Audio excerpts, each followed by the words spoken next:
ప్రతి ఏడాది మనం మాఘమాసంలో శివరాత్రి పండుగను జరుపుకుంటాము. అయితే ఈ ఏడాది కూడా ఫిబ్రవరి 26వ తేదీ అంటే బుధవారం మహాశివరాత్రి పండుగను జరుపుకుంటాము. ఈ మహాశివరాత్రి ఈ ఏడాది చాలా ప్రత్యేకమైనదని చెప్పాలి.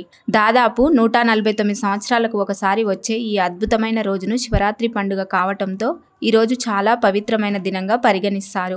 ఈ మహాశివరాత్రి రోజు సూర్యుడు, బుధుడు, శని గ్రహాలు కుంభరాశిలోకి ప్రవేశిస్తాయి. ఇలా ఈ 3 గ్రహాలు కుంభరాశిలోకి ప్రవేశించడం 149 సంవత్సరాల తర్వాత జరుగుతుంది.